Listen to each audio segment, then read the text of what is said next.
안녕하세요. 삼성선물에서 경제분석하는 최서영 연구원입니다. 지난주 저희가 추석 연휴를 보내는 동안 미국에서는 상당히 많은 이슈들이 있었는데요.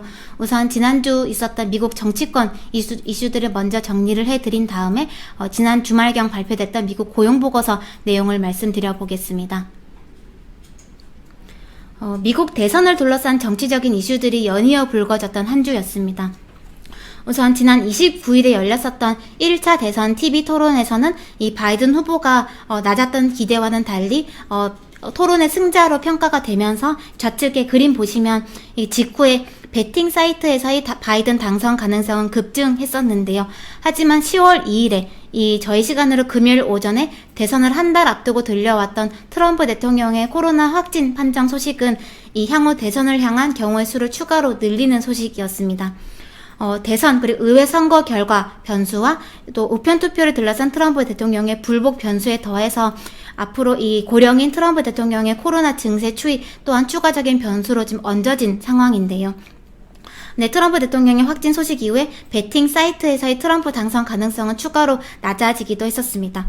다만 한편으로는 물론 이 트럼프 대통령의 병세는 이 예측의 범주에 있는 사안이 아니지만 만약에 대선 이전에 트럼프 대통령의 증세가 개선이 되거나 이 완치 판정을 받을 경우에는 오히려 이를 전략으로 활용을 해서 이 막판 승산을 높일 수 있다라는 견해도 일각에서는 제기가 되고 있습니다.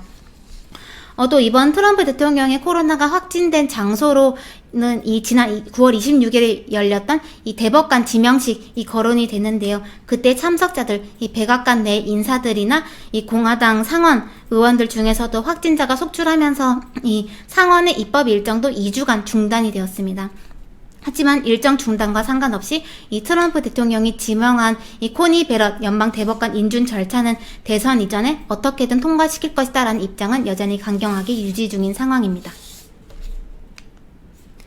근데 이런 여러 가지 이슈들에도 불구하고 지난 한 주간 증시 성과는 상당히 긍정적이었는데요. 일단 주 초반에는 추가 부양책을 둘러싸고 펠로시 민주당 하원 의장과 문우신 재무장관 사이에 적극적이고 활발한 만남들이 오가면서 이 부양책 기대를 지지하면서 증시의 상방 요인으로 작용을 했었습니다. 다만 주 후반으로 갈수록 이 하원 민주당에서 아직 합의가 되지 못했던 2.2조 달러 부양 패키지를 통과를 강행을 하고 이 상원 공화당 측은 2조 달러는 결코 넘길 수 없다라고 반발을 하면서 양측 간의 합의는 다시 좌초가 되는 듯 했었는데요. 근데 갑작스러운 트럼프 대통령의 코로나 확진 소식에 더해서 이 미국 항공사들이 9월 30일부로 연방정부 지원이 종료가 된다면 대규모 해고에 나설 수밖에 없다라고 발표를 한 것이 역으로 부양책 논의에 다시 물꼬를 트면서 이 증시의 하방 압력을 완화시키는 역할을 했었습니다.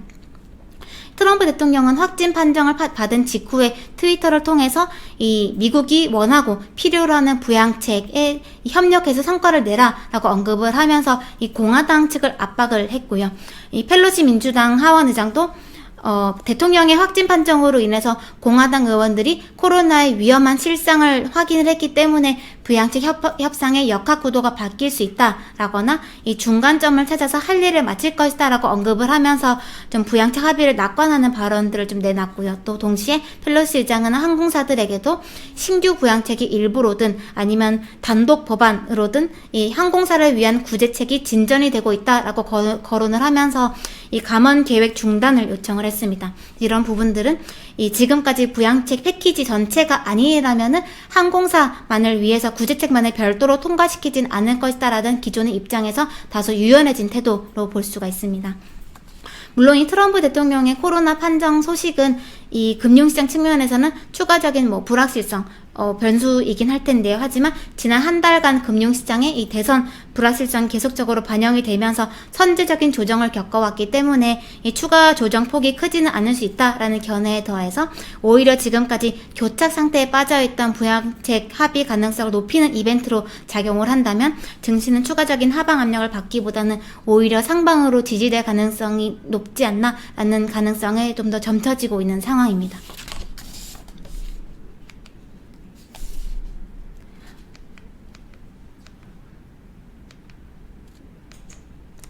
추가로 금융시장은 점점 바이든 후보의 당선 가능성을 반영해가는 듯합니다.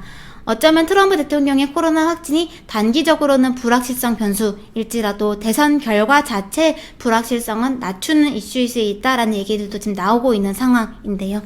일단 기존 설문조사 결과들이 바이든 후보의 우세를 지속적으로 점치고 있던 상황에 더해서 1차 TV 토론에서도 바이든 후보가 좀 우위를 점한 데다가 이 트럼프 대통령의 측근들 그리고 공화당 의원들을 중심으로 퍼진 코로나 확진은 이 트럼프의 재선 캠페인에 아무래도 차질을 야기할 수밖에 없습니다.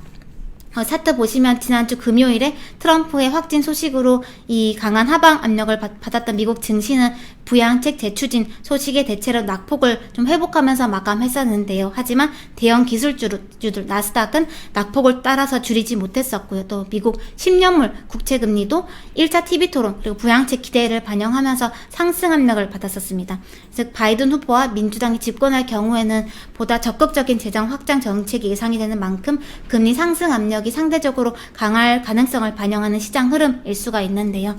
그래서 단기적으로는 트럼프의 증세 악화 여부 그리고 추가 부양책의 실제 합의 타결 여부를 주시해서 바라보되 금융시장이 이제 바이든 당선을 점차 대비해 갈 수 있음도 염두에 두고 시장을 볼 필요가 있어 보입니다. 지난 주말경 발표됐던 미국 9월 고용보고서 말씀드리겠습니다. 미국의 신규 고용자 수 회복 탄력과 이 고용보고서 내용의 질이 조금씩 나빠지고 있습니다. 이 좌측 보시면 9월 비농업 부분 취업자 수는 전월 대비 66.1만 명 증가를 하면서 지난달에 148.9만 명 그리고 예상치였던 85.9만 명을 하회를 했는데요. 그래서 좌측 차트 보시면 파란색 선 차트가 이 전체 취업자 수 흐름인데 최근에 회복 기울기는 다소 완만해지고 있는 모습입니다.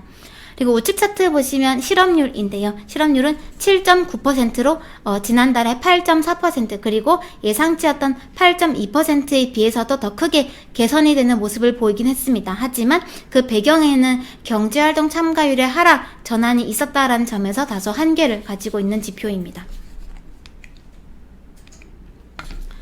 좌측 차트 보시면 이 경제활동 참가율인데요. 지난달에 61.7%를 기록했었던 경제활동 참가율은 61.9%로 반등세를 이어갈 것이다라는 시장 예상과는 다르게 61.4%로 다시 하락 전환을 했습니다.